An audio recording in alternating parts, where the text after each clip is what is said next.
നമസ്കാരം, ഞാൻ അലിൻ ജോസ് പെരേര. അപ്പോൾ ഞാനിപ്പോൾ വിഷമപരമായിട്ടുള്ള നിമിഷത്തിലൂടെ കടന്നു പോകുന്നത്. കാരണം എൻ്റെ ഫോണിൽ നമ്പർ ബർത്ത്ഡേ വിഷ് എന്ന് പറഞ്ഞ് കുറേ പേര് മേടിച്ച് ബർത്ത്ഡേ വിഷ് ചെയ്തിട്ട് ചിലരൊക്കെ ആൾക്കാർക്ക് എന്നെ ഭീഷണിപ്പെടുത്തുകയാണ്. ഞാൻ ഒരു വൈറലായി സെലിബ്രേറ്റ് ചെയ്യുന്ന രീതിയിലൊക്കെ ഉണ്ട്. ഓക്കെ, സമ്മതിച്ചു. പക്ഷേ ഞാനൊരു മനുഷ്യനാണ്. എനിക്ക് ഭയങ്കരമായിട്ട് സൈബർ ബുള്ളിങ് വരുന്നുണ്ട്. കാരണം തുരുതുര ഫോൺ കോൾസാണ് വന്നുകൊണ്ടിരിക്കുന്നത്. അതുകൊണ്ട് എനിക്ക് സഹിക്കാൻ പറ്റുന്നില്ല കേട്ടോ. എനിക്ക് ആത്മഹത്യ ചെയ്യേണ്ട കാര്യമില്ല. എനിക്ക് സ്റ്റേഷനിൽ പോയി ഞാൻ പറഞ്ഞു വിടാൻ പോണേണ് കാരണം നാളെ തന്നെ. കാരണം എൻ്റെ ഫോണിലേക്ക് തുരുതുരാ ഫോൺ കോൾസാണ് തെറി പറഞ്ഞുള്ള. എനിക്ക് അങ്ങോട്ട് ഞാൻ തോന്നുന്നുണ്ട് ഫോൺസ് തെറി പറഞ്ഞിരുന്നു വിളിച്ചപ്പോൾ. കാരണം എനിക്ക് ഭയങ്കരമായിട്ട് അത് ഫ്രസ്ട്രേഷൻ ആവുന്നുണ്ട്. ഇപ്പം എന്നെ ഈ സോഷ്യൽ മീഡിയയിൽ നിന്ന് ഔട്ടാക്കാനാണെങ്കിൽ യൂട്യൂബിൽ ആർക്ക് വേണമെങ്കിൽ കണ്ടന്റ് ഉണ്ടാക്കാം. മനസ്സിലായോ? ഇപ്പോൾ അതുകൊണ്ട് തന്നെ ഇപ്പം എല്ലാ ദിവസവും ഞാൻ കണ്ടന്റ് ഉണ്ടാക്കി ചെയ്യുന്നുമില്ല. നമ്മൾ പ്രോഗ്രാം ഉള്ളപ്പോൾ പോയി അത് കണ്ട് ഡാൻസ് ചെയ്യുന്നു. അതിപ്പോൾ ഇവർക്ക് എന്താണെന്ന് എനിക്കറിയില്ല. അപ്പോൾ ഞാനൊരു സെലിബ്രിറ്റി മൈൻഡിൽ നിൽക്കുന്ന വ്യക്തി. നമ്മുടെ ഓരോരോ കണ്ടന്റ് കയറാൻ വേണ്ടിയും നമ്മുടെ സ്വന്തം റീച്ചിന് വേണ്ടിയും നമ്മൾ പോരാടുമ്പോൾ ഇവർക്ക് എന്താണെന്നറിയാൻ പാടില്ല. കമൻസ് ഇടുന്ന കുഴപ്പമില്ല. ഈ വിളിച്ച് ശല്യപ്പെടുത്തുന്നത് ശരിയല്ലല്ലോ. കാരണം സോഷ്യൽ മീഡിയയിൽ അത്യാവശ്യം സെലിബ്രിറ്റി മൂല്യം ഉള്ള വ്യക്തി എന്ന നിലയിലും യൂട്യൂബർ റിവ്യൂവർ എന്ന നിലയിലുമൊക്കെ വളർത്തിയ നിങ്ങളാണ്. സോഷ്യൽ മീഡിയ സുഹൃത്തുക്കളാണ് എന്നെ വളർത്തിയത്. പക്ഷേ ഒതുക്കാനും ചിലർക്ക് പറ്റും എന്ന് തെളിയിക്കുകയാണ്. കാരണം ഞാൻ പിന്മാറുന്നതെന്ന് പറഞ്ഞു കഴിഞ്ഞാൽ ഞാൻ ഒരു വ്യക്തിയാണ്. ഞാൻ എല്ലാ പബ്ലിക്കായിട്ട് യാത്ര ചെയ്യുന്ന വ്യക്തിയാണ്. എന്നെ അവിടെ വെച്ചുകൊണ്ടിരുന്ന ആൾക്കാർക്ക് തല്ലാം, ഇടിക്കാം, ചവിട്ടാം. പക്ഷേ അങ്ങനെ ചെയ്യേണ്ട ആൾക്കാർക്ക് എന്താ നേട്ടം? കാരണം ചിലയിടങ്ങളിൽ കാണുമ്പോൾ ആൾക്കാരെ ദുഷിപ്പിച്ച് നോട്ടമുണ്ട്. മനസ്സിലായി? ചിലയിടങ്ങളിൽ സെൽഫി എടുക്കുന്നുണ്ട്. അപ്പോൾ അതുകൊണ്ട് തന്നെ പല രീതിയിലാണ് ഈ പബ്ലിസിറ്റി ആൾക്കാർ മാനിപ്പുലേറ്റ് ചെയ്യുന്നത്.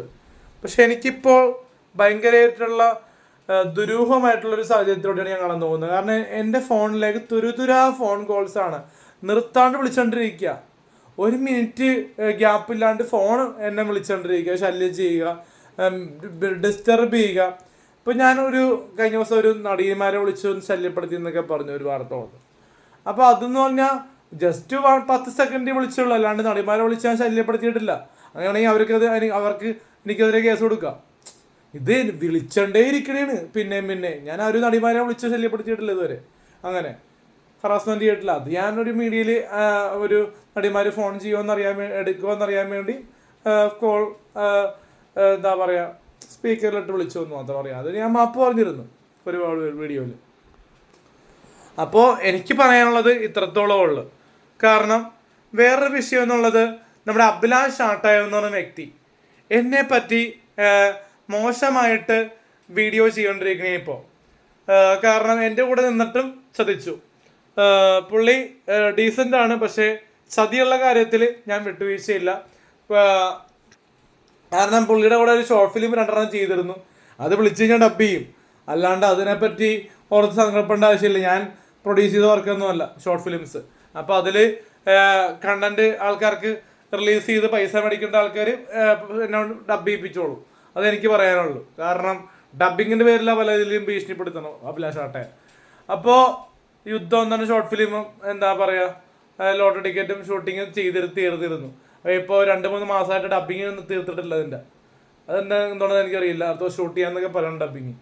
അപ്പോൾ അതിൻ്റെ ഇടയ്ക്ക് അഭിലാഷ് ആട്ടെ എന്നൊരു വ്യക്തി ഞാൻ കല്യാണം കഴിക്കുകയോ എനിക്ക് മക്കൾ ജനിക്കുകയോ എനിക്ക് മറ്റേ പെരണ്ടങ്ങൾ ജനിക്കുക എന്തെങ്കിലുമൊക്കെ ചെയ്ത് നടക്കട്ടെ എന്ന് പ്രോസസ്സല്ലേ. കാലം പോകുമ്പോൾ കാലത്തിനൊപ്പം പോവും.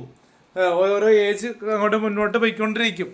അപ്പോൾ എനിക്ക് പറയാനുള്ളത് പ്രേക്ഷകരോട് ഇത്രയേ ഉള്ളൂ. അഭിലാഷ് ആട്ടയം പറയുന്നത് വിശ്വസിക്കരുത്. കാരണം എനിക്ക് ഒരുപാട് ഇൻസ്റ്റാഗ്രാമിൽ സുഹൃത്തുക്കളുണ്ട്. അതിൽ പലരും ഫേക്ക് ഐ ഡി ആയിരിക്കാം, ചിലപ്പോൾ അത് ലേഡീസ് തന്നെ ആയിരിക്കാം ഫേക്ക് ഐ ഡി ചിലപ്പോൾ ക്രിയേറ്റ് ചെയ്യുന്നത്. എല്ലാം ബോയ്സ് ഒന്നുമല്ല. ബോയ്സ് മാത്രമല്ല എന്നെ കോണ്ടാക്ട് ചെയ്യുന്നത്. എനിക്ക് സിനിമ നടിമാരും എന്നെ ഇൻസ്റ്റാഗ്രാമിൽ മെസ്സേജ് അയക്കാറുണ്ട്. എന്നോട് ഇങ്ങോട്ട് സീരിയൽ താരങ്ങളൊക്കെ മെസ്സേജ് അയക്കാറുണ്ട്. അപ്പോൾ സീരിയൽ താരങ്ങൾ. അപ്പോൾ എൻ്റെ പേജ് എന്ന് പറഞ്ഞാൽ അത്യാവശ്യം വലിയ പേജാണ് ഇൻസ്റ്റാഗ്രാം. അപ്പോൾ അതിലൂടെ ബർത്ത്ഡേ വിഷ് ഒക്കെ ചെയ്യുമ്പോൾ ഞാൻ പൈസ മേടിക്കാറുണ്ട്. പിന്നെ ആ വീഡിയോ ചെയ്ത് അയച്ചു കൊടുത്തിട്ട് പിന്നെ അതിനെ റീ എഡിറ്റ് ചെയ്യുക എന്ന് പറഞ്ഞാൽ ശരിയല്ല. കാരണം നമുക്ക് നമ്മുടെ കഴിവനുസരിച്ച് വീഡിയോ ഇട്ട് കൊടുക്കുക. അപ്പോൾ അതിനെ ചൊല്ലി പിന്നെ അത് മാനിപ്പുലേറ്റ് ചെയ്ത് വീഡിയോ പിന്നെയും ചെയ്യാന്ന് പറഞ്ഞാൽ അത് നല്ലതായിട്ട് വന്നില്ല. കാരണം ഇത്രയും നാള് അങ്ങനെ ഒരു സംഭവം ഇല്ല. ഞാൻ വീഡിയോ എടുക്കും, ഓക്കെ. അതിനിപ്പോൾ പറയുന്നത് ഇട്ട് കൊടുത്തിട്ടും പിന്നെയും കളിയാക്കണേണ്, മനസ്സിലായ? പൈസ മേടിച്ചു, വീഡിയോ കൊടുത്തു ബർത്ത്ഡേ വിഷിൻ്റെ, എന്നിട്ട് പിന്നെയും അതിനെ മാനിപ്പുലേറ്റ് ചെയ്ത് നമ്മളെ ഉപദ്രവിക്കുമ്പോൾ അത് ശരിയായ പ്രവണതയല്ല. കാരണം ഇനി ഞാൻ ബർത്ത്ഡേ വിഷ് ഇനിയിപ്പോൾ ഞാൻ നേരത്തെ പറഞ്ഞിരിക്കും, ഒറ്റ പ്രാവശ്യം ചെയ്യുള്ളൂ, പിന്നെ മേലെ എന്നെ വിളിക്കരുതെന്ന് പറയും. കാരണം എനിക്ക് ഈ മേഖലയിലോട് ഭയങ്കര പുച്ഛം തോന്നുന്നു. കാരണം എന്നെ സെലിബ്രിറ്റി ആയിട്ട് കാണണ്ട, ഒരു മനുഷ്യനായിട്ട് കാണൂ. എനിക്ക് 23 വയസ്സ് മാത്രമേ പ്രായമുള്ളൂ. അപ്പോൾ ആ വയസ്സിനെ നിങ്ങൾ ബഹുമാനിക്കണ്ട. ഇപ്പോൾ ഈ പ്രായത്തിൽ എൻ്റെ പ്രായത്തിൽ ചെക്കന്മാരൊക്കെ എന്ത് ചെയ്യുന്നു, അല്ലെങ്കിൽ കളിച്ചു നടക്കുന്ന പ്രായമാണ്. ഫുട്ബോളും ബാസ്കറ്റ് ടെന്നീസും ക്രിക്കറ്റും കളിച്ചു നടക്കുന്ന പ്രായത്തിൽ ഞാൻ സിനിമ റിവ്യൂവറായിട്ട് മാറിയെങ്കിൽ പലർക്കും അസൂയുണ്ട്. അപ്പോൾ അതിൻ്റെ ഫ്രസ്ട്രേഷൻ തീർക്കാൻ നമ്മളെ വിളിച്ച് ശല്യപ്പെടുത്തുന്നുണ്ട്. കാരണം ഒരുപാട് വീഡിയോസ് ഞാൻ ഇടാണ്ടിരുന്നു.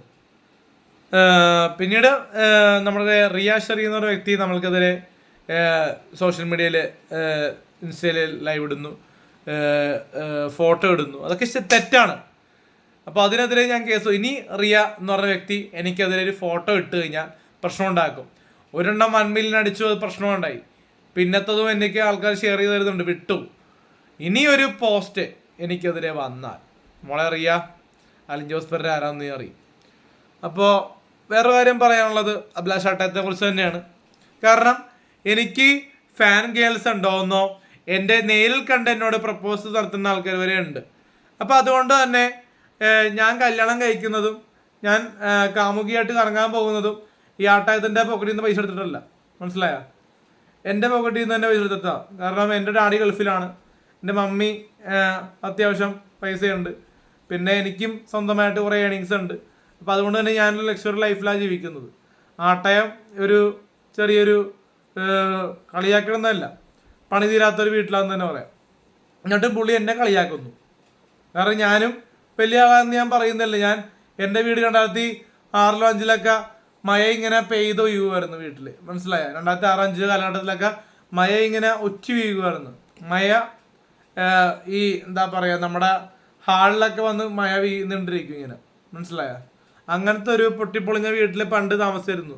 എങ്ങനെ 2006-2008, ഓക്കെ. അപ്പോൾ ആ ഒരു കാലഘട്ടം വരെ ഒരു ചെറുപ്പത്തിൽ ചെറിയ ഒരു LKG മുതൽ ഒരു 3-ാം ക്ലാസ് വരെ പഠിച്ച സമയങ്ങളിൽ ഞാൻ മഴ ചോരുന്നൊരു കൂടില്ലായിരുന്നു ഞാൻ താമസിച്ചത്. അത് കഴിഞ്ഞ് ഇപ്പോൾ നമ്മൾ താമസിക്കുന്ന കൊട്ടാരം എന്ന് പറയുന്നില്ല, മഴ വീകാത്ത, നമുക്ക് മഴയും വെള്ളമൊന്നും കൊള്ളാത്ത നല്ല രീതിയിലുള്ള ഷെൽട്ടർ ഉണ്ട്. അപ്പോൾ അങ്ങനെ വ്യക്തി ഇരിക്കുന്ന നമ്മൾ ഇവിടെ മെക്കിട്ട് ആൾക്കാർ കയറേണ്ടത് ശരിയല്ല. നമ്മൾ വലിയ കൊമ്പത്തെ ആളാന്ന് പറയുന്നില്ല, നമുക്ക് അപ്പൻ ഗൾഫിൽ പോയതുകൊണ്ട് അങ്ങനെ വീടുണ്ടാക്കാൻ പറ്റി, അങ്ങനെ ജീവിച്ചു പോകുന്നു. അപ്പോൾ ഈ ഒരു വീഡിയോ ചെയ്യാൻ കാരണം എന്ന് പറഞ്ഞു കഴിഞ്ഞാൽ അഭിലാഷ് ആട്ടയം കാണിക്കുന്നത് തെണ്ടിത്തരമാണ്. കാരണം ഞാൻ കള്ള് കുടിച്ച് റോഡിൽ തുണിയില്ലാണ്ട് കിടന്നു എന്നൊക്കെ പറഞ്ഞ് ഒരുപാട് ലേഡീസ് എനിക്ക് മെസ്സേജ് വന്നു. പക്ക പോക്കിത്തരം എന്ന് തന്നെ പറയാം. കാരണം എനിക്കതൊരു അങ്ങനത്തെ ഒരു വീഡിയോ എൻ്റെ മുന്നിൽ വെച്ചാണ് ഷൂട്ട് ചെയ്തത്, എന്നെ നിർത്തിയിട്ട്. അലിൻ ജോസ് പെരേര എന്ന വ്യക്തിയെ അധിക്ഷേപിക്കുന്നതിനും തുല്യമാണ് ആ ഒരു സംഭവം. കാരണം ഇത് കണ്ടന്റിന് വേണ്ടി ചെയ്യുന്നതല്ല. എനിക്ക് എൻ്റെ ഫേസ്ബുക്കിൽ 10 പൈസ ഇങ്ങോട്ട് തിരിച്ചു കിട്ടില്ല ഫേസ്ബുക്കിൽ നിന്ന്.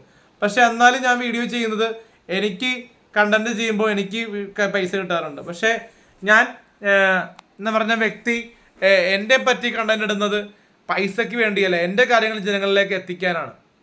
കാരണം അഭിലാഷ് ആട്ടയം ബ്ലോഗ്ബസ്റ്റർ മീഡിയയിലും മാപ്സിക് മീഡിയയിലും എൻ്റെ പറ്റി മോശമായിട്ട് അപകീർത്തിപ്പെടുത്തി പറയുന്നുണ്ട്. വ്യക്തിപരമായിട്ടും ഞാൻ പുള്ളിനെ പറ്റി, പുള്ളിക്കൊരു വീട് ആൾക്കാർക്ക് വീട് വെച്ച് കൊടുക്കണം, വീട് തേപ്പ് കഴിഞ്ഞിട്ടില്ലെന്നൊക്കെ ഞാൻ പറഞ്ഞത്. അത് മോശമായിട്ടല്ല, പുള്ളിക്ക് എന്തെങ്കിലും ലഭിച്ചോട്ടെ എന്നോർത്ത് പറഞ്ഞതാണ്. അത് ഞാൻ തിരിച്ചെടുത്തെന്നാണ് ഞാൻ പറയണം. കാരണം ഇങ്ങനെയുള്ളവർക്കൊന്നും ആരും വീട് തേച്ചും പെയിൻ്റ് അടിച്ചും കൊടുക്കരുത്. കഷ്ടപ്പെടണം, ദാരിദ്ര്യത്തിൽ മുങ്ങി കഷ്ടപ്പെടണം, എന്നാലേ ഇവർക്ക് പഠിക്കുകയുള്ളൂ. കാരണം നമ്മൾ ഇത്രയും ഫെയിമിൽ നിന്നിട്ടും നമ്മൾ അദ്ദേഹത്തിനെ പറ്റി, അഭിലാഷ് ആട്ടത്തിനെ പറ്റി മോശമായിട്ട് ഇപ്പോൾ ഒന്നും പറഞ്ഞിട്ടില്ല. പക്ഷേ ഇപ്പോൾ പറയുന്നത് നമുക്ക് എൻ്റെ ഒരു മനസ്സുണ്ടല്ലോ, ഹൃദയം ഉണ്ടല്ലോ. അപ്പോൾ നമ്മൾ മനസ്സും ഹൃദയം ശരീരവും ഒക്കെ ആത്മാവും, അങ്ങനെ ഒരുപാട് കാര്യങ്ങളുണ്ടല്ലോ. അപ്പോൾ നമ്മൾ മര്യാദക്ക് പോകുന്ന വ്യക്തി അഭിലാഷ് ആട്ടെ എന്ന വ്യക്തി നമ്മളെ വ്യക്തിഹത്യ ചെയ്തുകൊണ്ടിരിക്കുകയാണ്. നമ്മളെപ്പറ്റി ഇല്ലാത്ത കാര്യങ്ങൾ പിടച്ചു വിടുകയാണ്. കാരണം ഞാനൊരു കല്യാണം കഴിക്കാൻ പോകണമെന്ന് പോസ്റ്റ് ഇട്ടിരുന്നു. കാരണം റിയ എന്നെ ഭീഷണിപ്പെടുത്തി അവളെ കെട്ടണമെന്ന് പറഞ്ഞപ്പോൾ ഞാൻ സമ്മതിക്കില്ലെന്ന് പിന്നെ ഞാൻ റിപ്പീറ്റ് ചെയ്ത് പറഞ്ഞു. അപ്പോൾ എന്ന് പറഞ്ഞാൽ എന്താ പറയുക, റിയ എന്നെ ഭീഷണിപ്പെടുത്തിയപ്പോൾ ഞാൻ എൻ്റെ രീതിയിൽ കുറേ ഫാൻ ഗേൾസ് മെസ്സേജ് അയച്ചപ്പോൾ അത് ചിലത് ഫേക്ക് ആയിരിക്കാം, അറിയില്ല. എങ്കിലും ചിലത് ഓക്കെയാണ്. ഓക്കെ അല്ലെങ്കിൽ എനിക്ക് പ്രശ്നമില്ല. ഞാൻ ഇൻസ്റ്റാഗ്രാമിൽ കാണുന്നൊരു ഇൻസ്റ്റാഗ്രാമിൽ ഒരുപാട് ഫോളോവേഴ്സ് വരുന്നുണ്ട്. അതിൽ നല്ലതും ചീത്തയും വരും. അപ്പോൾ അതിൽ നല്ല വ്യക്തികൾ നേരിട്ടും വന്ന് പ്രപ്പോസ് ചെയ്യണമുണ്ട്. അപ്പോൾ നമ്മൾ എന്താ പറയുക, നമുക്കൊരു പ്രണയം അങ്ങോട്ടും ഇങ്ങോട്ടും ഒരാളോട് എന്തായാലും 2-3 മാസത്തോടെ തോന്നിക്കഴിഞ്ഞാൽ എന്തായാലും കറക്റ്റായിട്ട് പെണ്ണുകാണലുണ്ട്. 10ഓളം പെണ്ണുകാണലുണ്ട് ഈ മാർച്ചിനുള്ളിൽ. അപ്പോൾ അതുകൊണ്ട് തന്നെ ഞാൻ ജൂലൈ 4 ഞാൻ വിവാഹിതനായിരിക്കും. ഇത് സത്യം സത്യം സത്യം. കാരണം എൻ്റെ കല്യാണത്തിലും ആൾക്കാർക്ക് കണ്ണുകടിയുണ്ട്. കാരണം 21 വയസ്സ് മാത്രം പ്രായമുള്ള വ്യക്തിയും മാത്രമല്ല എന്ന് പറഞ്ഞാൽ ഇന്ത്യൻ നിയമപ്രകാരം ശ്രദ്ധിച്ച് കേട്ടോ നിങ്ങൾ. ആർക്കെങ്കിലും ഉപകാരപ്പെടുമെങ്കിൽ ഈ വീഡിയോ. അപ്പോൾ ഇന്ത്യൻ നിയമപ്രകാരം ഒരു കല്യാണം കഴിക്കാനായിട്ട് ആണിന് 21 വയസ്സും പെണ്ണിന് 18 വയസ്സും മതി. അപ്പോൾ എനിക്ക് 23 വയസ്സുണ്ട്, എനിക്ക് പാസ്പോർട്ട് ഉണ്ട്, ഡ്രൈവിംഗ് ലൈസൻസ് ഉണ്ട്, ആധാർ കാർഡ് ഉണ്ട്, പാൻ കാർഡ് ഉണ്ട്, 4 രേഖകൾ എൻ്റെ കൈവശമുണ്ട്. പിന്നെ വേറെ ബർത്ത് സർട്ടിഫിക്കറ്റ് ഒക്കെ ഉണ്ട്, 5 രേഖ. അപ്പോൾ എല്ലാ രേഖയുള്ള വ്യക്തി 21 വയസ്സുകാരനാണെന്ന് തെളിയിക്കാനുള്ള രേഖകൾ എൻ്റെ കയ്യിലുണ്ട്. കാരണം ഞാനൊരു പ്രസ് മീറ്റ് വിളിക്കുന്നുണ്ട് ഉടൻ തന്നെ ഓൺലൈൻ മീഡിയക്ക് അറിയിക്കാൻ വേണ്ടിയാണ് ഈ വീഡിയോ ചെയ്യുന്നതെന്ന് കൂടി പറയാം. ഓൺലൈൻ മീഡിയ താല്പര്യമുണ്ടെങ്കിൽ ഉടൻ തന്നെ എന്നെ ഒന്ന് മീറ്റ് ചെയ്തൊരു പ്രസ് മീറ്റ് ഈ വിഷയങ്ങളിൽ എടുക്കണം. കാരണം എൻ്റെ 21 വയസ്സ് ആൾക്കാരിലേക്ക് തെറ്റിദ്ധാരണ പലത്തുന്നുണ്ട്. അത് തെളിയണം. അത് ഞാൻ തെളിയിക്കും ഉടൻ തന്നെ. എനിക്ക് എല്ലാ രേഖകളും എൻ്റെ കയ്യിലുണ്ട് 23 വയസ്സിൽ നിന്ന് തെളിയിക്കാനുള്ള. കാരണം ഞാൻ പറഞ്ഞുതരാം, എനിക്ക് എന്താ പറയുക, വൈറലാകാൻ വേണ്ടി പണ്ട് പലതും പറഞ്ഞിരുന്നു. വൈറലെന്ന് പറഞ്ഞാൽ അത്യാവശ്യം ശ്രദ്ധ ആകർഷിക്കാനായിട്ട്, അറ്റൻഷന് വേണ്ടി പലതും ഞാൻ പറഞ്ഞിരുന്നു. കാരണം ഞാൻ പണിക്ക് പോകത്തില്ല എന്ന് പറയുന്ന കാര്യം തെറ്റ്. ഞാൻ പെട്രോൾ പമ്പിൽ പോയിട്ടുണ്ട്, പിന്നെ ചെരുപ്പടയിൽ പോയി പണിയെടുത്തിട്ടുണ്ട്, പിന്നെന്താ DTPയിൽ പോയിട്ടുണ്ട്. അതൊന്നും എനിക്ക് താല്പര്യമില്ല. വെൽഡിങ് കടയിൽ പോയിട്ടുണ്ട്. അതൊക്കെ 2-3 ദിവസം കഴിഞ്ഞാൽ എനിക്ക് മടുക്കും. അപ്പം അതുകൊണ്ട് താല്പര്യമില്ലാത്തതുകൊണ്ട് ഞാൻ അത് തുടർന്നില്ല. അല്ലാണ്ട് ഞാൻ പണിക്ക് പോയിട്ടില്ല എന്ന് പറയാം. സ്വിഗ്ഗിയിൽ പോയിട്ടുണ്ട്. സ്വിഗ്ഗിയിൽ പോയപ്പോൾ ഒരു ലേഡിക്ക് ഞാൻ ലിഫ്റ്റ് കൊടുത്തിരുന്നു. അതാണ് ആദ്യത്തെ ലിഫ്റ്റ്, ഒരു ലേഡി ആയിട്ടുള്ള അനുഭവം. അപ്പോൾ അങ്ങനെ ഒരുപാട് അനുഭവമുണ്ട് എനിക്ക്. ഒരുപാട് കൊച്ചുനാളിലും എന്നെ സ്കൂളിൽ വെച്ച് ഒരു പെൺകുട്ടീനെ എന്നെ ആക്രമിച്ചിരുന്നു പെൺകുട്ടി. മനസ്സിലായ? അപ്പോൾ ലേഡീസ് ആയിട്ടുള്ള ഒരു പ്രശ്നം പണ്ട് തുടങ്ങിയുണ്ട്. ലേഡികൾ എന്നെ വെറുതെ പിടിച്ചിടിക്കുമായിരുന്നു എന്നെ. കാരണം അറിയാമല്ലോ, പണ്ടും ആണെങ്കിലും ഇന്നും ആണെങ്കിലും ലേഡീസിനായിട്ട് നമ്മൾ അങ്ങോട്ട് എന്തെങ്കിലും കൈവാങ്ങിയാൽ അത് കംപ്ലൈൻ്റ് ആവും. അതുകൊണ്ട് തന്നെ ഞാൻ ലേഡീസ് എന്നെ ആക്രമിച്ചിട്ടും ഞാൻ തിരിച്ച് റിയാക്ട് ചെയ്തിട്ടില്ല പണ്ട് സ്കൂളിൽ പഠിക്കുന്ന സമയത്ത്. അപ്പോൾ വെറുതെ ചെയ്താന്ന് തോന്നല്ല. കാരണം ഞാൻ പാട്ട് പാടും, ഡാൻസ് കളിക്കുമെന്ന് എല്ലാവർക്കും ഇപ്പോൾ അറിയാം. അപ്പോൾ പണ്ടും ഞാൻ യൂത്ത് ഫെസ്റ്റിവൽ സമയത്ത് സാന്റാക്രൂസിൽ പഠിക്കുമ്പോൾ ഡാൻസും പാട്ടൊക്കെ ചെയ്യും. അപ്പോൾ അത് കണ്ട് ഫ്രസ്ട്രേഷൻ ആവുന്ന ആൾക്കാർ എന്താ പറയുക, അസൂയ എന്ന് പറഞ്ഞാൽ പറയാം അതിന് മലയാളത്തിൽ. അസൂയ വന്ന ആൾക്കാർ സാന്റാക്രൂസിൽ വെച്ച് എന്നെയൊക്കെ കൈകാര്യം ചെയ്യാറുണ്ട്. പിന്നെ അത് കഴിഞ്ഞ് സെൻറ്റ് സെബാസ്റ്റ്യനിൽ പോയപ്പോഴും സെൻറ്റ് പീറ്റേഴ്സിൽ പോയപ്പോഴും 0 പീരീഡ് ഉണ്ട് ഇവിടെ, ലാസ്റ്റ് പീരീഡ്. അപ്പോൾ അങ്ങനെയുള്ള പീരീഡുകളിൽ പാട്ടുണ്ട്. അപ്പോൾ പാട്ട് പാടും. അപ്പോൾ അത് ഇൻ്റർവെൽ സമയത്തും എന്നെ കൊണ്ട് പാടിക്കും. അപ്പോൾ അങ്ങനെ ആൾക്കാർക്ക് എന്നെ കണ്ടുകൂടാ പലർക്കും. മനസ്സിലായ? ചില സമയത്ത് പാടില്ലെങ്കിൽ ഇടിക്കും. അപ്പോൾ അങ്ങനെയുള്ള സാഹചര്യം വരെ ഉണ്ടായിട്ടുണ്ട് എൻ്റെ ലൈഫിൽ. എന്താ പറയുക, റാഗിങ് എന്ന് പറഞ്ഞാൽ പറയും. അത് അതിൽ നിന്നൊക്കെ രക്ഷപ്പെട്ട് വരുന്നേ ഉള്ളായിരുന്നുള്ളൂ. കാരണം ദീപ കോളേജിൽ പഠിച്ചപ്പോഴും ഒരുപാട് റാഗിങ് ഒക്കെ എനിക്ക് ഉണ്ടായിട്ടുണ്ട്. അപ്പോൾ ഇപ്പോൾ എന്താ പറയുക, സെൻട്രൽ ഇത്താസി പഠിച്ചപ്പോഴാണ് വലിയ റാഗിങ് ഒന്നും ഉണ്ടായിരുന്നില്ല. BA പഠിച്ചപ്പോൾ റാഗിങ് ഒന്നും ഉണ്ടായില്ല. +2 കഴിഞ്ഞപ്പോൾ റാഗിങ് ഒന്നും ഉണ്ടായില്ല. ഇപ്പോൾ ഒരു 10ാം ക്ലാസ് വരെ ഭയങ്കര റാഗിങ് ആയിരുന്നു. ഭയങ്കര ഇടിയും കാര്യങ്ങളൊക്കെ ഉണ്ടായിരുന്നു എനിക്കിട്ട്. കാരണം ഞാൻ അന്നും എന്താ പറയുക, യൂത്ത് ഫെസ്റ്റിവൽ, മറ്റേ എന്താ പറയുക, കോളേജ് ലൈഫാണെങ്കിൽ പ്രൈവറ്റ് കോളേജിൽ എന്താ പറയുക ക്രിസ്മസ് പ്രോഗ്രാമും ഓണം പ്രോഗ്രാമൊക്കെ ഉണ്ടല്ലോ. അപ്പോൾ പാട്ട് പാടുമല്ലോ. അപ്പോൾ അതൊക്കെ കണ്ട് ഇഷ്ടപ്പെടാത്ത ആൾക്കാർ ചിലർ അടിക്കാറുണ്ട്. അപ്പോൾ അതൊക്കെ എനിക്ക് ഭയങ്കര ഫ്രസ്ട്രേഷൻ ഉണ്ടായിട്ടുണ്ട്. അപ്പോൾ ഞാനിത് പറയാൻ കാര്യം, എനിക്ക് ഇടിയും കൊള്ളുന്ന പണ്ടോടെയും കൊള്ളുന്നുണ്ട്. പക്ഷേ എനിക്ക് എന്നെ പെൺപിള്ളേർ ആക്രമിച്ചിട്ടുണ്ട് പണ്ട് സാന്റാക്രൂസിൽ പഠിച്ചപ്പോൾ. അപ്പോൾ അവരുടെ പേര് വിവരങ്ങളൊന്നും പറയുന്നില്ല, കാരണം അവരെ കളിയാക്കാൻ താല്പര്യമില്ല. പക്ഷേ എനിക്ക് പറയാനുള്ളത്, എന്നെ ഈ റിയ വിഷയത്തിൽ മാത്രമാണ് പെണ്ണ് ആദ്യമായിട്ട് വീഡിയോയിൽ വന്നത്. പക്ഷേ അതിന് മുന്നും ഒരുപാട് വിഷയങ്ങൾ എൻ്റെ ലൈഫിൽ ഉണ്ടായിട്ടുണ്ട്. എനിക്കും ഒരുപാട് പ്രണയങ്ങൾ അങ്ങോട്ടുണ്ടായിട്ടുണ്ട്. ഞാൻ പ്രണയങ്ങൾ പറഞ്ഞപ്പോൾ അവർ എന്നെ പുച്ഛത്തോടെ തള്ളിയിട്ടുണ്ട് പല പ്രണയങ്ങളും. അപ്പോൾ അതും പറഞ്ഞ് എനിക്ക് ഒരു എന്താ പറയുക, 1 2 3 പേരോട് എനിക്ക് പ്രണയം തോന്നിയിട്ടുണ്ട് പണ്ട്. 3 പേരോട്, അതാരാണെന്ന് ഞാൻ പറയുന്നില്ല ഇപ്പോഴും. അപ്പോൾ 3 പേരോട് പ്രണയം പറഞ്ഞപ്പോൾ അവർ എനിക്ക് മുഖത്തടിച്ച പോലെ മറുപടി പറഞ്ഞു, ഇല്ല, നോ, എനിക്ക് ഇഷ്ടമല്ല എന്ന രീതിയിൽ തിരിച്ച് റിയാക്ട് ചെയ്തു. ഓക്കെ. അപ്പോൾ അതിനുശേഷം ഇപ്പോൾ റിയ എന്നെ ഇഷ്ടപ്പെട്ടു എന്ന് പറയുമ്പോൾ എൻ്റെ ഫെയിമിലൂടെയാണ് ഒന്ന് ഇഷ്ടപ്പെടുന്നത്. കാരണം ഞാൻ ഫേമസ് ആയതുകൊണ്ട്, അല്ലെങ്കിൽ ഞാൻ പണ്ട് ജൂനിയർ ആർട്ടിസ്റ്റായിട്ട് അഭിനയിക്കുന്ന കാലത്താണെങ്കിൽ അവൾ ഇഷ്ടപ്പെടില്ലായിരുന്നു, ഒരിക്കലും ഇല്ല. അലിൻ ജോസ് പെരേര എന്നും പറഞ്ഞ വ്യക്തി ഇപ്പം മലയാളം സിനിമയുടെ റിവ്യൂവറാണ്. അത് പലരും പേര് പറഞ്ഞില്ലെങ്കിലും പലർക്കും അറിയാം. ഇപ്പോൾ എന്താ പറയുക, പ്രൊഡ്യൂസർമാരുടെ സംഘടനയൊന്നും എൻ്റെ പേര് പറയുന്നില്ല, എനിക്കറിയാം. സന്തോഷ് വർക്കിയുടെ പേരാണ് പൊക്കി പറയുന്നത്, പോട്ടെ. ആരുടെ പേര് പറഞ്ഞാൽ എനിക്ക് റീച്ച് ഉണ്ടെന്ന് എനിക്ക് ഓരോ ഫോൺ വിളി വരുമ്പോൾ അറിയാം. കാരണം ഇപ്പോൾ 16 മിനിറ്റ് കഴിഞ്ഞു ഓൺലൈൻ ഇൻ്റർവ്യൂ. അപ്പോൾ എനിക്ക് ഇത്രയും ഓൺലൈൻ ഇൻ്റർവ്യൂ തരാനുള്ള കാര്യം എന്ന് പറഞ്ഞു കഴിഞ്ഞാൽ, എനിക്കിപ്പോൾ ഒരുപാട് പ്രോഗ്രാം കിട്ടി എന്ന് പറഞ്ഞാൽ, ഇപ്പോൾ എന്താ പറയുക, പൊതുജനങ്ങളുടെ സ്ഥലമാണ് പബ്ലിക് പ്ലേസുകൾ. ഇപ്പോൾ ഒരു ഉദ്ഘാടനം നടക്കുന്നു, അവിടെ ആർക്ക് വേണമെങ്കിലും പോകാം, മനസ്സിലായോ? ഇപ്പം ഞാനൊരു സെലിബ്രിറ്റി ആയതുകൊണ്ട്, ഞാൻ അറിയപ്പെടുന്ന സിനിമ റിവ്യൂവർ ആയതുകൊണ്ട് മീഡിയ എന്നെ കവർ ചെയ്യും. ആ കാര്യം 100% ഉറപ്പുണ്ട് എനിക്ക്. ചിലപ്പോൾ ചെയ്യാണ്ടിരിക്കാം, അതില്ലെന്നല്ല. പക്ഷെ എപ്പോഴും മീഡിയ പ്രസൻസ് കിട്ടണമെന്നില്ല, അതും പറയാം. അപ്പോൾ എനിക്ക് കിട്ടണമെന്നില്ല. പക്ഷേ ഇപ്പോൾ തുടർന്നു വന്ന കാര്യങ്ങളെന്ന് വെച്ചാൽ, എല്ലായിടത്തും പോകുമ്പോഴും, ഇപ്പോൾ ലിച്ചി കാണാൻ പോയപ്പോഴും മീഡിയ പ്രസൻസിൽ അത്യാവശ്യം ചാനലിലേക്ക് വന്നു. അപ്പോൾ അതൊക്കെ കണ്ടപ്പോൾ ആൾക്കാർക്ക് പിന്നെയും എന്നെ ക്രൂശിക്കാനൊരു കാര്യം കിട്ടി. ഡാൻസ് ഞാൻ സ്റ്റേജിൽ കളിച്ചു. നമ്മുടെ അന്നാരാജൻ പോയ സമയത്ത് തിരിച്ച് കാറിൽ കയറി പോയി. അപ്പോൾ പ്രോഗ്രാം ഞാൻ ചെയ്തിരുന്നു. ഇന്ന് ഞാൻ ചെയ്തില്ല. ഇന്ന് ലക്ഷ്മി നക്ഷത്രം വന്നിരുന്നു ഒരു ഉദ്ഘാടനത്തിന്. അപ്പോൾ തൃപ്പൂണിത്തുറയിൽ വന്നപ്പോൾ ഞാൻ പോയി പരിചയപ്പെട്ടിരുന്നു. ചേച്ചി നല്ലൊരു ചേച്ചിയാണ്, ലക്ഷ്മി ചേച്ചി. എന്നെ കണ്ട് നല്ല രീതിയിൽ പരിചയപ്പെട്ടു, സംസാരിച്ചു. അങ്ങനെ നല്ലൊരു അറ്റ്മോസ്ഫിയർ ആയിരുന്നു ഇന്ന്. അപ്പോൾ അങ്ങനെ പോകുമ്പോൾ റീച്ച് ഉണ്ടാവുമല്ലോ. ഇപ്പോൾ മീഡിയ പ്രസൻസ് വരുമ്പോൾ അലിൻ ജോസ് പെരേര ഉദ്ഘാടനത്തിന് വന്നു. അപ്പോൾ അങ്ങനെ അലിൻ ജോസ് പെരേര എന്നൊക്കെ പറഞ്ഞ അങ്ങനെ രീതിയിലൊക്കെ ഇടുന്നത്. അപ്പോൾ അങ്ങനെയൊക്കെ ഇടുമ്പോൾ തന്നെ ആൾക്കാരിലേക്ക് എത്തുന്നതല്ലേ, 5000 പേര് 10000 പേരൊക്കെ എത്തുന്നതല്ലേ മീഡിയ എന്ന് പറയുമ്പോൾ. അല്ലെങ്കിൽ 1,00,000 പേര്, 1 മില്യൺ പോട്ടെ.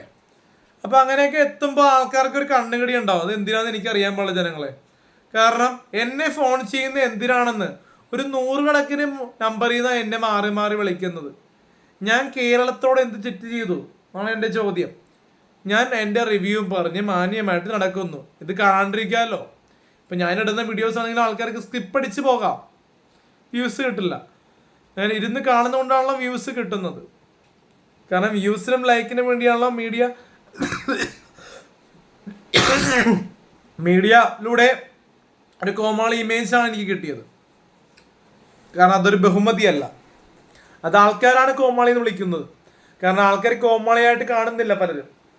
കാരണം ലുലുവിൽ വെച്ചും പബ്ലിക് പ്ലേസിൽ വെച്ചും ആൾക്കാർ സെൽഫി എടുക്കുന്നു, ഓട്ടോഗ്രാഫ് വാങ്ങുന്നു. ഒരു സിനിമ നടന്ന് കിട്ടുന്ന അതേ അംഗീകാരം പ്രശസ്തി എനിക്ക് കിട്ടുന്നുണ്ട്. പക്ഷെ സിനിമയിൽ ഞാൻ അഭിനയിക്കുന്നുണ്ട്, അത് വേറെ കാര്യം. 2 മാസം കൊണ്ടുള്ള ഒരു സിനിമ ചെയ്യുന്നത്, ഒരുപാട് പടങ്ങൾ കമ്മിറ്റ് ചെയ്തിട്ടുണ്ട്. അപ്പോൾ അങ്ങനെയൊക്കെ വരുമ്പോൾ ആൾക്കാർക്ക് ഒരു എന്താ പറയുക, അസൂയ. കാരണം ഞാനാണെങ്കിൽ സ്വന്തമായിട്ട് കാറില്ലെങ്കിൽ കൂടി ഞാൻ യൂബറിൽ യാത്ര ചെയ്യാറുണ്ട്, കാറിൽ യാത്ര ചെയ്യാറുണ്ട്, സ്കൂട്ടറിൽ യാത്ര ചെയ്യാറുണ്ട്, ചില സമയത്ത് ബസ്സിൽ യാത്ര ചെയ്യാറുണ്ട്. അപ്പം അങ്ങനെ യാത്ര ചെയ്യുമ്പോൾ ആൾക്കാർക്ക് എന്താണെന്ന്, അലിൻ ജോസ് പെരേര എന്ന് പറഞ്ഞ വ്യക്തി ഇന്നും ഇന്നലെ അല്ല പാട്ട് പാടാൻ തുടങ്ങിയത്. കാരണം LKG എന്നുള്ള സമയത്ത് എൻ്റെ അമ്മ ആനി പെരേര എന്ന് പറഞ്ഞ വ്യക്തിയാണ് എന്നെ കലാരംഗത്തേക്കൊക്കെ കൈപിടിച്ച് കയറ്റിയത്. സ്കൂളിലെ യൂത്ത് ഫെസ്റ്റിവലും എല്ലാം കൊണ്ടുപോയി പരിപാടിയിലൊക്കെ അവതരിപ്പിച്ചു. പിന്നെ എൻ്റെ അപ്പൂപ്പൻ KD ജോർജ് അപ്പൂപ്പനാണ് നമ്മുടെ ഡാഡി, തങ്കിൽ ഡാഡി ആണ് എന്നെ പാട്ട് പഠിപ്പിക്കാനൊക്കെ സംഗീതം പഠിപ്പിക്കാനൊക്കെ കൊണ്ടുപോയത്. സ രീ ഗ മ പ ഗ നീ സ. അപ്പോൾ അദ്ദേഹത്തിൻ്റെ പേരൊക്കെ എടുത്ത് പറഞ്ഞത് ഞാൻ പറഞ്ഞത് കാര്യം എന്നെ അദ്ദേഹമൊക്കെയാണ് കലാരംഗത്തേക്ക് അടുപ്പിച്ചത്. കാരണം തങ്കിൽഡാടി എന്ന് പറഞ്ഞ വ്യക്തി KD ജോർജ് എന്നാണ് പേര്, അതിൻ്റെ അപ്പൂപ്പനായിരുന്നു. മരണപ്പെട്ടു പോയിട്ട് ഇപ്പോൾ 9 വർഷം ആകുമ്പോൾ പ്രാർത്ഥനയോട് ഒരു നിമിഷം കണച്ച് പ്രാർത്ഥിക്കാം. ഇപ്പോൾ KD ജോർജ് അപ്പൂപ്പന് മുന്നിൽ ഞാൻ സ്മരിക്കുന്നു. അപ്പോൾ ഇതുവരെ ഞാൻ പേര് പറയാറില്ല, പക്ഷേ കാരണം എനിക്ക് ഒരുപാട് ഉപകാരങ്ങൾ ചെയ്തിട്ടുണ്ട്. ഉപകാരങ്ങൾ ചെയ്തിട്ടുണ്ട്. കാരണം ഒരുപാട് സ്വാദിഷ്ടമായിട്ടുള്ള ഭക്ഷണങ്ങളൊക്കെ വെച്ച് ചിക്കൻ കറി, ഇറച്ചിക്കറിയൊക്കെ പണ്ട് വെച്ച് തരാറുണ്ടായിരുന്നു 2015 വരെ. അപ്പോൾ അതൊക്കെ ഇപ്പോൾ മനസ്സിൽ ഓർക്കുകയാണ്. അയലിൻ്റെ ആയങ്ങളിൽ എന്ന് പറഞ്ഞ ഓർക്കുകയാണ്. അപ്പോൾ അപ്പൂപ്പനൊരു നാടകക്കാരനായിരുന്നു, പട്ടാളക്കാരനുമായിരുന്നു. നാടകം സംവിധാനം ചെയ്യുമായിരുന്നു, നാടകം കളിക്കുമായിരുന്നു. അങ്ങനെയൊക്കെ ഒരു സിനിമയോടൊക്കെ ഒരു കമ്പം ഉണ്ടായിരുന്നു. കാരണം സിനിമയൊക്കെ വരുമ്പോൾ ഇങ്ങനെ വീൽ ചെയറല്ല, ചാരുകസേരയിരുന്ന് KD ജോർജ് അപ്പൂപ്പൻ തങ്കിൽ ഡാഡി ഇങ്ങനെ കിടന്ന് ഇങ്ങനെ പത്രം വായിക്കും, TV കാണും, സീരിയൽ കാണും, അങ്ങനെ ഒരുപാട്. അപ്പം അങ്ങനെ എനിക്ക് കലാരംഗത്തോടുള്ളൊരു ഇഷ്ടം തോന്നി.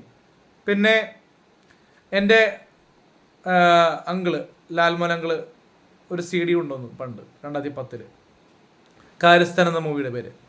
അപ്പോൾ കാര്യസ്ഥൻ കണ്ട് എനിക്ക് സിനിമയോട് ഇഷ്ടം തോന്നി. സിനിമയിൽ എന്തെങ്കിലും ആകണമെന്നും സിനിമ താരമാകണമെന്നും ആഗ്രഹം തോന്നി.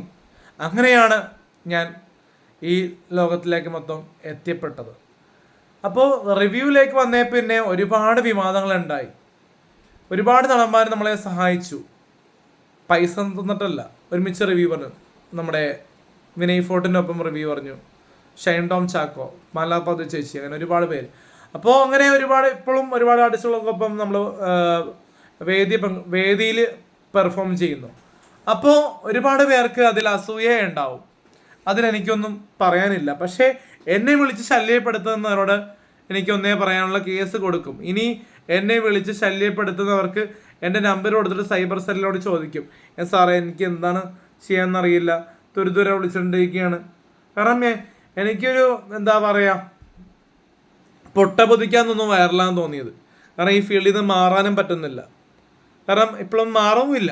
കാരണം ഒരുപാട് വർക്ക് ഇറങ്ങാനുണ്ടല്ലോ. അതുകൊണ്ട് ഇനി ഈ ഫീൽഡ് വിടാനും പറ്റത്തില്ല. ഒരുപാട് ഷോർട്ട് ഫിലിമുമായിട്ട് ആൾക്കാർ നിർബന്ധിക്കുന്നുണ്ട്. സിനിമയിലും ഒരുപാട് കമ്മിറ്റ്മെൻറ്റ്സ് ഉണ്ട്. അപ്പോൾ അതുകൊണ്ട് തന്നെ റിവ്യൂ രംഗത്തും നിന്നൊന്നും ചിലപ്പോൾ ബായ് പറഞ്ഞാലും സിനിമയിലും ഷോർട്ട് ഫിലിമിലുമായിട്ടൊക്കെ ഉണ്ടാവും. അതുകൊണ്ട് തന്നെ എനിക്ക് ഈ മേഖലയോട് വലിയൊരു കമ്മിറ്റ്മെൻറ്റ്സ് ഉണ്ട്. അതുകൊണ്ട് എന്നെ ഇഷ്ടപ്പെടുന്ന കുറച്ച് പേരുണ്ട്, ഇല്ലെന്നല്ല, എന്നെ ഇഷ്ടപ്പെടുന്ന കുറച്ച് പേര് കേരളത്തിലുണ്ട്. അവർക്ക് വേണ്ടി ഞാൻ നിലകൊള്ളും. അവർക്ക് വേണ്ടി ഞാൻ എൻ്റെ കോമിക് പരമായിട്ടുള്ള കാര്യങ്ങൾ ഇനിയും പ്രേക്ഷകരിലേക്ക് എത്തിക്കും. കോമിക് എന്ന് പറഞ്ഞാൽ നമ്മൾ ചെയ്യുന്ന പലതും ആൾക്കാരിലേക്ക് എത്തുന്നത് കോമിക്കിലാണ്. ചിരിക്കാൻ പറ്റും. ചിലർക്ക് ഫ്രസ്ട്രേഷൻ ആകും. കാരണം സ്വന്തമായിട്ട് ഇപ്പോൾ ഒമർ സാറ് പറഞ്ഞിരുന്നു കഴിഞ്ഞവർക്ക്, നിങ്ങളൊരു വീഡിയോ 5 മിനിറ്റിൻ്റെ വീഡിയോ ചെയ്ത് യൂട്യൂബിൽ അപ്ലോഡ് ചെയ്യുക, അത് വൈറലാക്ക്, എന്നിട്ട് നിങ്ങൾ സിനിമയെ പറ്റി അഭിപ്രായം പറയും. അപ്പോൾ അത് ശരിയല്ലേ ഗൈസ്? കാരണം എന്നെപ്പറ്റി ഒന്നും പഠിക്കാണ്ട് എന്നെപ്പറ്റി കുറ്റം പറയുന്നവരോട് എന്താ പറയാനുള്ളത്? കാരണം ഒരുപാട് ബിഗ് ബോസ് താരങ്ങൾ എന്നെപ്പറ്റി കുറ്റം പറഞ്ഞു. ലാസ്റ്റ് അവരെൻ്റെ ഫ്രണ്ട്സായി മാറി. കാരണം അവരെ കണ്ടപ്പോൾ ഞാൻ എന്നെപ്പറ്റി കുറ്റം പറഞ്ഞ രീതിയൊന്നും ഞാൻ പിന്നെ മൈൻഡ് വന്നില്ല. കാരണം അവരെ പരിചയപ്പെടുക, സെൽഫി എടുക്കുക, അതാണ് ഞാൻ അലിൻ ജോസ് പെരേര എന്ന് പറഞ്ഞ വ്യക്തി ചെയ്യുന്നത്. അപ്പോൾ എന്നെപ്പറ്റി അനാവശ്യമായി ഇനി അഭിലാഷ് ആട്ടയം ഫേസ്ബുക്കിലോ യൂട്യൂബിലോ ഇട്ട് കഴിഞ്ഞാൽ ഞാൻ കംപ്ലൈൻറ്റ് ചെയ്യും. അപ്പോൾ അഭിലാഷ് ആട്ടയൻ്റെ കല്യാണത്തെ പറ്റി പറയേണ്ട കാര്യം അദ്ദേഹത്തിന് അർഹതയില്ല എന്ന് വരെ പറയുന്നു. എൻ്റെ ഒരു ചേട്ടനെ പോലെ കാണുന്ന വ്യക്തിയാണ്. ഇതിപ്പോൾ അപ്പനെ പോലും കാണാൻ പറ്റാത്ത അവസ്ഥയായിപ്പോയി. ഇപ്പോൾ എനിക്ക് ഭയങ്കര ദേഷ്യം പോലത്തോടെയാണ് ഞാൻ സംസാരിക്കുന്നത്. അഭിലാഷ് ആട്ടയം താങ്കൾ ഇനി മേല എന്നെക്കുറിച്ച് എൻ്റെ കല്യാണത്തെക്കുറിച്ച് അലിൻ ജോസ് പെരേരയുടെ മാരേജിനെ പറ്റി പറയാൻ താൻ ആളല്ല. തനിക്കിനി വല്ല കല്യാണം കഴിക്കാൻ ഉദ്ദേശിച്ചുകൊണ്ടെങ്കിൽ താൻ പോയി കല്യാണം കഴിച്ചു. പക്ഷെ എൻ്റെ കല്യാണത്തെ പറ്റി താൻ ഇനി മിണ്ടിയ. കാരണം തനിക്ക് ഈ അസൂയ മൂത്തോട്ടല്ലേ ഞാൻ കല്യാണം കഴിക്കാൻ പോണെന്ന് പറഞ്ഞപ്പോൾ താൻ ആ വീഡിയോയിൽ വന്നില്ല എന്ന് പറഞ്ഞാൽ തന്നെ കാണിക്കേണ്ട ആവശ്യമില്ല ആ വീഡിയോസിലൊന്നും. നീലക്കുയിൽ എന്ന് പറഞ്ഞ പ്ലാറ്റ്ഫോമിൽ തന്നെ പറ്റി വീഡിയോ ഇടാത്തതുകൊണ്ട് എന്നോട് ദേഷ്യമുണ്ട് തനിക്ക്. അത് നീലക്കുയിലോട് നിയാസിനോട് ചോദിക്കണം താൻ, അല്ലാണ്ട് എന്നോട് ചോദിച്ചിട്ട് കാര്യമില്ല. മനസ്സിലായ? കാരണം എന്നെ ആണ് നീലക്കുയിൽ സപ്പോർട്ട് ചെയ്യുന്നത്. അപ്പോൾ അത് നന്ദിയുണ്ട് നിയാസ് ചേട്ടനോട്, ഒരുപാട് നന്ദിയുണ്ട്. ഒരുപാട് മീഡിയാസിനോട് നന്ദിയുണ്ട്, മാപ്സ്റ്റിക് മീഡിയനോടൊക്കെ നന്ദിയുണ്ട്, ബ്ലോക്ക് ബസ്റ്റർ മീഡിയ കൂടെ നന്ദി ഉണ്ടായിരുന്നു. പക്ഷേ ബ്ലോക്ക് ബസ്റ്റർ മീഡിയ ഇപ്പോൾ കാണിച്ചത് ശരിയായില്ല. കാരണം എന്നെ പറ്റി അഭിലാഷ് ആട്ടയം മോശമായി വീഡിയോ ചെയ്തു, ഒട്ടും ശരിയായില്ല. കാരണം അലിൻ ജോസ് പെരേരയുടെ കല്യാണം അമ്മയും തീരുമാനിക്കുമെന്ന് പറഞ്ഞ് അത് കാര്യം എന്താണ് അഭിലാഷ് ആട്ടയം അങ്ങനെ പറഞ്ഞത്? കാരണം അമ്മയുമാണോ എനിക്ക് കല്യാണം കഴിച്ച് കഴിഞ്ഞാൽ ഭാര്യയുടെ കൂടെ ജീവിക്കുമ്പോൾ നോക്കുന്നത്? കാരണം ഇന്നത്തെ കാലഘട്ടത്തിൽ മാറി അഭിലാഷ് ആട്ടയം. കല്യാണം കഴിച്ച ശേഷം ഞാൻ ആരോട് കല്യാണം കഴിച്ച ശേഷം ഭാര്യയൊക്കൊപ്പം കല്യാണം കഴിച്ച ശേഷം എൻ്റെ ഭാര്യയ്ക്കൊപ്പം ഞാൻ എവിടെ ജീവിക്കണം, എവിടെ താമസിക്കണം എന്നുള്ളത് ഞാൻ തീരുമാനിക്കും. കാരണം എൻ്റെ വീട് ഒരു സുരക്ഷിതമല്ലെന്ന് എനിക്ക് തോന്നുന്നുണ്ട്. കാരണം ഇന്നത്തെ പത്രങ്ങളിൽ പല വാർത്തകളുണ്ട് കല്യാണം കഴിഞ്ഞുള്ള സംഭവങ്ങൾ. അപ്പോൾ അതൊക്കെ ഓർത്ത് എനിക്ക് പേടിയാണ് ഇപ്പോഴേ തന്നെ. പക്ഷേ എങ്കിലും ആ പേടി ഓർത്ത് ഞാൻ കല്യാണം കഴിക്കാണ്ടിരിക്കില്ലല്ലോ. അപ്പോൾ എനിക്ക് ലേഡി ഫാൻസ് ഇല്ല, എനിക്ക് ലേഡീസ് മെസ്സേജ് അയക്കില്ല, ലേഡീസ് പ്രപ്പോസ് ചെയ്യില്ല എന്നൊക്കെ പറയാം. താൻ ആരോടോ പ്രപ്പോസ് ചെയ്യില്ലെന്ന് പറയാനായിട്ട്? തനിക്ക് കുശുമ്പല്ലേ? ഇപ്പം താൻ എന്തോരം പേരെ കൊണ്ടുകൊണ്ട് എന്നോട് റീൽ ചെയ്തു, അത് സത്യമുള്ള കാര്യമല്ലേ? അത് സ്വപ്നമാണോ അതൊക്കെ? അപ്പം തനിക്ക് എന്തോ ഒരു കുശുമ്പും ഇല്ലായ്മയും ഉണ്ട് അതൊക്കെ. താൻ പറഞ്ഞ ഇപ്പം അയാളെ വിളിച്ചറിഞ്ഞാൽ അഭിലാഷ് തന്നെ ഫോൺ വിളിച്ച് രാത്രി ഫോൺ വിളിച്ചപ്പോൾ അയാൾ പറയണത് കണ്ടന്റ് അയാളുടെ ഒരു കണ്ടന്റ്. കാരണം തെറി വിളിക്കണ്ടേ മീഡിയ ഇതിൽ ലൈവില്? കാരണം തെറി വിളിക്കണില്ല. കാരണം ഒരുപാട് തെറി വിളിച്ച് ഇനി വൈറലാകാനുണ്ട്. അപ്പോൾ വൈറലാക്കലല്ലേ വലിയ കാര്യം. കാരണം ഓൾറെഡി ഫേമസ് ആയതുകൊണ്ട് ഇപ്പോൾ ചെറിയ ചാനലൊക്കെ എൻ്റെ തെറിയൊക്കെ ഇട്ട് കഴിഞ്ഞാൽ ആൾക്കാർ എടുത്തിട്ടും അലക്കും. അപ്പോൾ അതുകൊണ്ട് പറയണത് അഭിലാഷ് ആട്ടയം കാണിക്കുന്ന മഹാപോക്കിത്തരമാണ്. അഭിലാഷ് ആട്ടയം തന്നെയാണെന്ന് തോന്നുന്നു ഈ പെൺവേഷം ഫേസിൽ പെൺവേഷം എഡിറ്റ് ചെയ്ത് വെച്ചതെന്ന് തോന്നുന്നു അഭിലാഷ് ആട്ടയം പറഞ്ഞിട്ട് ആരോ. അല്ലെങ്കിൽ ആ ഫോട്ടോ അത്ര വിവാദമാവും. അതുകൊണ്ടാണ് അഭിലാഷ് ആട്ടയത്തിന് എല്ലാവരെയും വിളിച്ച് ഇൻ്റർവ്യൂ ചെയ്യുന്നത്. ഒറ്റയ്ക്ക് ഇൻ്റർവ്യൂ ചെയ്യുമ്പോൾ എൻ്റെ കല്യാണത്തെ പറ്റിയാണ് പറയണത്. അദ്ദേഹത്തിൻ്റെ കല്യാണത്തെ പറ്റി പറഞ്ഞാൽ പോരെ, എന്നെക്കുറിച്ച് പറയണത് എന്തിനാണ് അദ്ദേഹം? കാരണം അദ്ദേഹം പറയുന്ന കേട്ട് എത്ര ലേഡീസ് എന്നെ വിളിക്കുന്നറിയോ? എത്ര ലേഡീസ് എന്നെ വിളിച്ച് ചോദിച്ചു അദ്ദേഹം പറയുന്നത് ശരിയാണോ, താങ്കൾക്ക് ലേഡീസ് വിളിക്കാറില്ലേ, പെണ്ണുങ്ങൾ വിളിക്കാറില്ലേ? എടോ അഭിലാഷ് ആട്ടയം, ഇത് കേരളമാണ്, ഇത് ഇന്ത്യയാണ്, അല്ലാണ്ട് വേറെ രാജ്യമൊന്നുമല്ല. ഇത് കേരളമാണ്, കൊച്ചിയാണ്. കൊച്ചിയിലും ബാംഗ്ലൂരും അമേരിക്കയിലും എന്താ പറയുക എല്ലാ 14 ഡിസ്ട്രിക്റ്റിലുള്ള ആൾക്കാരിൽ ഭൂരിഭാഗം പേർക്കും നമ്മളോട് ചെറിയൊരു എന്താ പറയുക ക്രഷ് എന്ന് പറയാൻ പറ്റില്ല. എല്ലാവർക്കും ആരാധനയും ചെറിയൊരു ക്രഷും ഒക്കെ ഉണ്ട് ചിലർക്ക്. അപ്പോൾ അത് ഇല്ലാണ്ടാക്കാൻ വേണ്ടിയാണ് താൻ ഈ വീഡിയോസ് ചെയ്യുന്നത്. കാരണം അലിൻ ജോസ് പെരേര ഒന്നും കല്യാണം കഴിക്കരുത്. ഈ അഭിലാഷ് ആട്ടയത്തിന് ഞാൻ കിട്ടുന്ന പൈസയിൽ 1000 രൂപ കിട്ടിക്കഴിഞ്ഞാൽ 500 രൂപ കൊടുക്കണം എൻ്റെ പൈസ. കാരണം എൻ്റെ ഫേസ്ബുക്കിൽ ഞാൻ കണ്ടന്റ് ചെയ്യുമ്പോൾ 1000 രൂപ എനിക്ക് കിട്ടിക്കഴിഞ്ഞാൽ 500 അയാൾക്ക് കൊടുക്കണം. ഇവിടെ എവിടത്തെ നയമാണ് എനിക്ക് കിട്ടുന്ന പൈസയല്ലേ ഗൈസ്? മനസ്സിലായത്? നിങ്ങളത് ബുദ്ധിയുണ്ടെങ്കിൽ ചിന്തിക്ക്. എന്താ പറയുക, 5000 രൂപ ഒരു പരിപാടിക്ക് കിട്ടിക്കഴിഞ്ഞാൽ 2500 കിട്ടണ്ടേ എനിക്ക്. അപ്പം അതിൽ 1500 കിട്ടിയുള്ളൂ. ഞാൻ മനസ്സിലാക്കി തന്നതാണ് ഗൈസ്. എനിക്ക് ഇതിൽ നിന്നൊന്നും കിട്ടുന്നില്ല എന്നല്ല, പക്ഷേ കിട്ടുന്ന പൈസയിൽ എന്തോരം എനിക്ക് കിട്ടി ചിലവായിപ്പോയി. പൈസകളൊന്നും ബാങ്ക് ബാലൻസ് ഒന്നും എൻ്റെ കൈവശമില്ല, എൻ്റെ ഡാഡിക്ക് ഉണ്ടായാലും ഉണ്ടാവുള്ളൂ. പക്ഷേ ചിലവായിപ്പോണ്ട്. പക്ഷേ തരുന്ന ക്യാഷുകൾ ഇതൊക്കെയാണ് കിട്ടുമ്പോൾ. ഇപ്പോൾ ഇന്നാള് 3000 രൂപ കിട്ടിയപ്പോൾ 1000 രൂപ കിട്ടി. അപ്പം അങ്ങനെ ചിലവായി. പിന്നെ ഈ പുള്ളിക്ക് 250 രൂപ എനിക്ക് കിട്ടിയാൽ പുള്ളി 100 രൂപ മേടിച്ചിട്ട് പോകും. അങ്ങനത്തെ ആളാ. കാരണം അഭിലാഷ് ആട്ടായത്തിന് എൻ്റെ ബോഡി ഗാർഡാണോ ഞാൻ ചോദിക്കുകയാണ്. ഞാൻ പലപ്പോഴും എൻ്റെ കൂടെ നടത്തുന്നുണ്ടെങ്കിലും അദ്ദേഹം ഒരു കൈ ഒരാൾക്കിട്ട് വെക്കുന്നില്ല. കാരണം എന്റെ ദേഹത്ത് ഒരു തരി മണ്ണ് ആരും ഇടുന്നില്ല, തിരിച്ചയാൾ റിയാക്റ്റും ചെയ്യില്ല. പിന്നെ എന്ത് ബോഡി ഗാർഡെന്നാ പറയുന്നത്? ബോഡി ഗാർഡിന്റെ എന്ത് സേവനം ചെയ്തിട്ടാണ് അയാൾക്ക് പൈസ കൊടുക്കേണ്ടത്? മനസ്സിലായ? അദ്ദേഹം എപ്പോഴും 100, 200, 300 എന്റെ കയ്യിൽ നിന്നാണ് മേടിക്കണത്.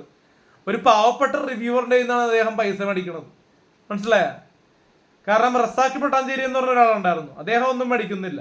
കാരണം അദ്ദേഹം അറിയാം എനിക്ക് ഉണ്ടെങ്കിൽ ഞാൻ കൊടുക്കും, അറിഞ്ഞു കൊടുക്കും, അതാണ് മര്യാദ. ഇതിങ്ങനെ ചോദിച്ച് എരന്ന് മേടിക്കുന്ന സ്വഭാവമാണ് ഈ അഭിലാഷ് ആട്ടായത്തിന്. അത് പരമ പോക്കിത്തരമാണ്. പലപ്പോഴും അദ്ദേഹം തിയേറ്ററിൽ വരാൻ വേണ്ടി ഞാൻ അങ്ങോട്ട് പൈസ ഇട്ട് കൊടുക്കും, 100 രൂപ. അല്ലെങ്കിൽ ഞാൻ വരില്ല, റീൽ ചെയ്യാൻ പറ്റില്ല, ലേഡീസ് ഒപ്പം റീൽ ഇല്ല.